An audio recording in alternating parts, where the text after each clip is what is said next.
Vamos a conversar sobre este tema y sobre lo que podría significar esta restricción, ojo, temporal.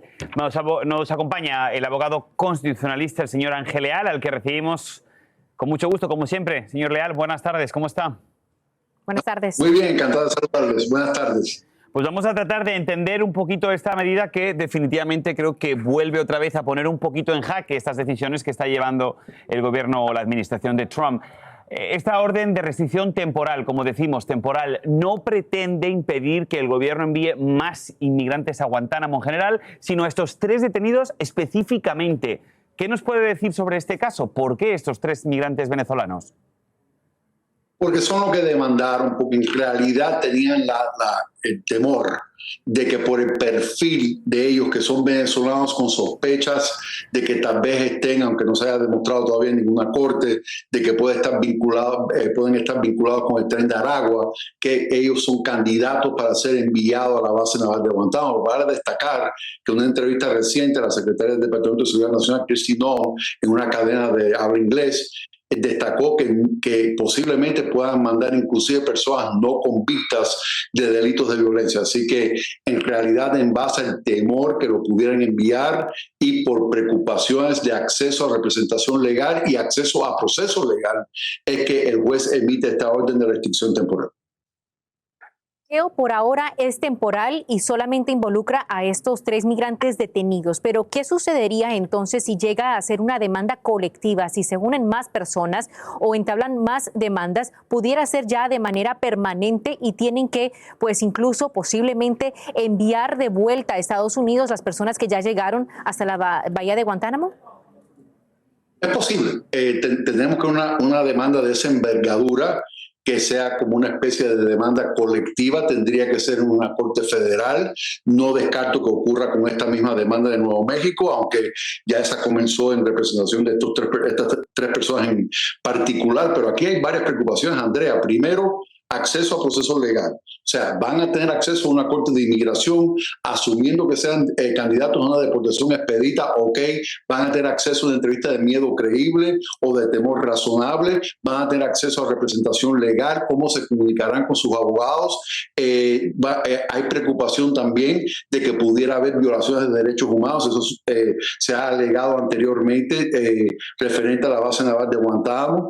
También la cuestión de detenciones indefinidas, que constitucionalmente no es permitido por un caso de la Corte Suprema que se llama Saldivas versus Davis del 2001. Hay un caso que sí permite una detención indefinida para efectos inmigratorios, pero ya cuando la persona tiene una carta de deportación, la detención indefinida no es permitida. También es importante notar, la base naval de Guantánamo se había utilizado anteriormente para personas interceptadas en alta mar que fueron devueltas a la base naval de Guantánamo sin haber tocado suelo americano. En este caso, estas son personas que tocaron suelo americano.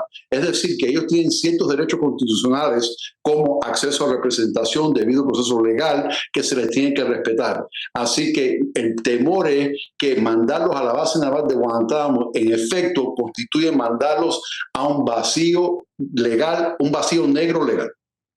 Claro, lo que pasa que, fíjate, porque van conociéndose poco a poco, abogado, más datos. Lo primero, estos 3 hombres tienen órdenes de deportación porque sus asilos fueron rechazados, pero no se consiguió repatriarlos a Venezuela precisamente por esa ruptura de relaciones entre ambos gobiernos. Ahora bien, sus abogados dicen que no pueden permanecer detenidos en perpetuidad y que tienen que ser liberados.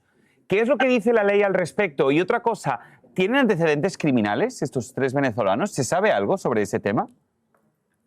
Lo que entiendo del caso es que son sospechas, hay la sospecha de que pudiera haber algún vínculo, pero no creo que haya una evidencia o sea determinado en una corte federal, en una corte de inmigración, que tengan algún tipo de antecedente penal.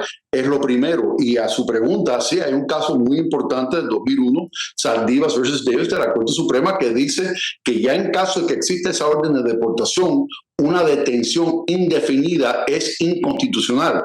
Por lo tanto, generalmente lo que sucede con personas que no sean físicamente deportables porque vienen de países recalcitrantes es que no más tarde de 90 días por política de inmigración y control de aduanas se le debe de informar que hay la intención de querer deportarlos. Tienen 90 90 días más para entonces efectuar dicha deportación. Si al cabo de los 180 días, 6 meses, no se pudo efectuar la deportación a la persona porque el país no lo quiere, de origen no lo quiere aceptar, esa detención indefinida no es permitida bajo este caso de la Corte Suprema y las personas son candidatos para presentar un recurso a nivel de Corte Federal de habeas corpus pidiendo la liberación para no estar sujeto a detención indefinida. Así que es complicado y el mandarlos a la base naval de Guantánamo lo complica aún más. Entonces, desde su punto de vista, aquí la administración Trump no tendría esa autoridad legal para mantener detenidos a estas personas de manera continua en Guantánamo.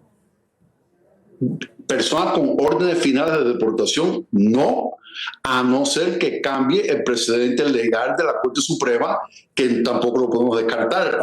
Sabemos que la administración Trump está dispuesta a retar precedentes legales asentados anteriormente, lo hemos visto en diversos temas, no solamente en el tema de inmigración, y entonces en teoría lo pudieran intentar, será retado a nivel de Corte Federal y no descartaría que este tema de enviar a los migrantes a la base naval de Guantánamo pudiera llegar a la Corte Suprema. Pues abogado constitucionalista Ángel Leal, como siempre, muchísimas gracias por acompañarnos y ayudarnos a entender un poquito más este tema que es bastante complejo. Cuídese. Gracias, abogado. Gracias a ustedes, un honor siempre.